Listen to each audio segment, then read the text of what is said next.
Yeah? Yeah. My number one is Velocity Ultra on the PlayStation 3, which is out now. I think it's just so it came out earlier this week. If you're listening on Friday on the PlayStation 3, and I believe it's probably, is it the same price? It's sort of £6, £7, something like that. I think six something on Vita. Yeah. Yeah, you've spoken about it at length in the past, and I hadn't played it. I actually didn't even know what it looked like. I didn't know what to expect. And I don't have a great deal to say. It's the only people I wouldn't recommend it to is people who have a PlayStation, because I think after playing it for about 5 minutes, I just bought the Vita version, and after playing that for 5 minutes, after doing the PS3 version for several hours, I was automatically doing stuff like boosting and teleporting without stopping boosting and stuff like that. Those thumbsticks, it feels like it was made for the Vita, and it was. So if you have both consoles, I'd say the Vita version is the one to get. But if you only have PS3, it's pretty much an essential purchase. I mean, it starts out as a shooter, and it's almost a racing game at points, but it turns into a very elaborate puzzle game that has you teleporting around, reshaping the level, and then teleporting back and going back to the beginning of the level and pursuing other avenues like that. I mean, it's one of those games that makes you realise how fucking lazy most video games are, just by design. Yeah. They give you a load of systems, you can do this, and then they make you basically walk around in circles for a few hours, and then the game's over. I don't think I've come. How many levels are there? Is it 50? 50, yeah.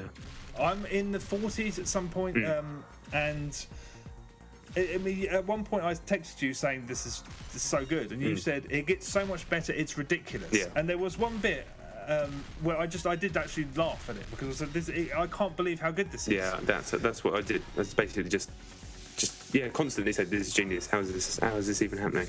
Yeah, it just constantly keeps hurling great ideas at you, new systems. It really does make it. It's like a top flight Nintendo game. Yeah. And do you know what the best bit of the game is? After you finish level 15, you go back to the beginning and you start getting all the golds, because you have to get. So the conceit is that you're rescuing these survivors, but they're actually just blue kind of ovals in the world, collectibles essentially, and to get the gold medals at a time, and then you need to collect a certain amount of survivors, which is normally all of them in a level, to get 3 stripes on the gold. And you can also find bonus levels and things. There's icons hidden in tiny sort of ship-sized squares in the scenery that you have to teleport to, that you can only see on the map. More genius. But just going back to the beginning of the game and getting all golds, I think I'm in sort of the late 30s in the levels on all golds now. I've said it before, that's why the game's called Velocity. Once you've gone back through it again, and that feels like, oh, this is where the game starts, when you start again and you're chasing those golds. It's a joke. It's a joke game. Yeah, I mean, it really is a cut above anything I can compare it to. What I also like is that it doesn't stop becoming either of those things. I mean, you can do the most labyrinthine, elaborate puzzle level with all of these sort of branching pathways that you have to go back and redo in different order and stuff like that. But then it can be, the next level can be more of a shooter or more of a racing game where you're speeding through it. I like the fact that it keeps all of those elements going throughout.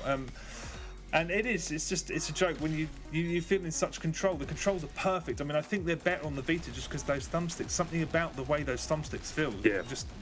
It seems like that's. I mean, it is.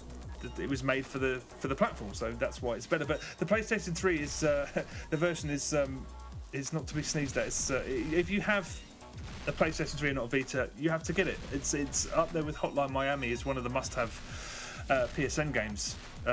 Without a doubt. Unquestionably. And do you know what else is good? The fucking sequel. I've only played 3 levels, but my god, with all the 2D side-on bits, all of that is as clever as even just the small amounts of that I've played is as clever as the top-down stuff. That game's going to be unbelievably good.